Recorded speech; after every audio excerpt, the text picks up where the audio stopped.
What's up, everybody, and thanks for tuning in to this episode of Undercover Vikings. So today is actually the first week where we had no Vikings this week, and we're on a hiatus. When will season 5 be air? I have no idea. Today I wanted to talk to you guys about something that I saw spoken about a lot in the Viking groups, and that is that apparently season 5 sucks for a lot of people. A lot of people weren't happy with how it turned out, and of course there's many reasons that play into that. Of course, Vikings is not what it used to be. It doesn't have the same storyline as it used to.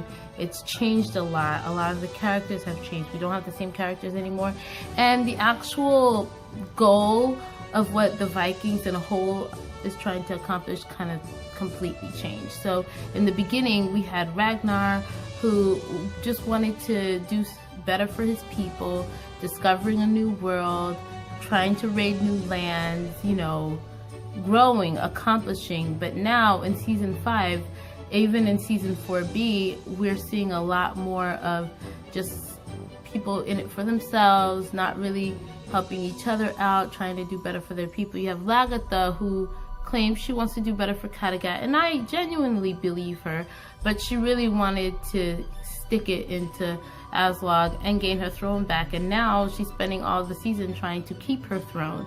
We have Bjorn, who still has the same motive as what his father had, discovering new lands, raiding, exploring, and all of that, but he ends up getting twisted into his mother's schemes and his brother's schemes, because of course they're fighting and he ends up in the middle of it.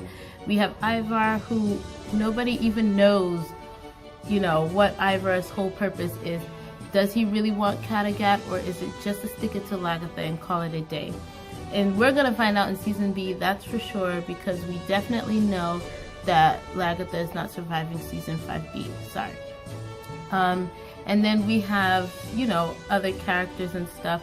Everybody's just kind of in it for a lot of selfish reasons. Everybody's in it for themselves this season, and a lot of people didn't like that. Another reason why they said season 5 sucks is they just felt like Michael didn't write it as good as he wrote the old parts. I will say that season 5, compared to all the seasons before, there was a lot more depth in the relationships that were taking place. But some of the comments that I saw, like, what time did Bjorn have to really fall in love with this girl, where we got to live through him and Torvi's story. We got to live through his and his first wife, forgot her name, their story. We got to live through that. But with this new girl, the way they were showing it in the final chapter of season 5A was kind of like they were so in love, and nobody could figure out why. It was not even like they were together that long, but we do know that long periods of time passed between these fights and stuff that they're having, waiting for Ivar to come. That must have been a long wait, and then waiting for them to come back to fight again. That was a long wait. So they did have time to fall in love, but we didn't get to live through that, which is the change in Vikings. Before, we got to live through the love stories, we got to live through the sibling quarrels and stuff like that. And now we're just focusing on Ivar's anger, getting ready for war, and that's it. And people were not too into that. Another one of the comments that I saw were a lot of people saying that there's way too many storylines. But when you think about it, you take one really good character in the storylines, such as Ragnar, and you separate him into 4, then it becomes 3, because remember, Bjorn was already there. But the 4 sons, and then we kill one son, and now we only have 3 sons. So you're separating one really good actor into 3 sons, and you're trying to find 3 different storylines here. And of course, they killed a lot of storylines here. At the end of season 5A, we killed a lot of them. Some of them we didn't want to see go, but they ended up going. But then again, we still do have a few storylines that some people find really unnecessary. They think Margaret's storyline is kind of unnecessary, but we really don't know how that's going to play out in season 5B. We don't know how we definitely know it's going to affect Bjorn in some way, it's going to affect Torvi in some way, it's going to affect Lagertha in some way. And then when you think about it, throughout all these previous seasons, even though Torvi had her own thing going on, she lived through other people's storylines. She was living through Jarl Borg, she was living through the second husband, forgot his name, and then she was living through Bjorn's storyline, and now she's now that her and Bjorn are not together anymore, she's really like gaining her own storyline, because now it's really about her and her kids and protecting her kids and protecting her heart and stuff. And even though she's going to kind of be attached to Uwe's storyline, I don't know how far that's going to go, but she really has gained her own storyline in this series, and I don't think she's leaving anytime soon. And we have quite a few characters. You know, Floki has always had his own storyline.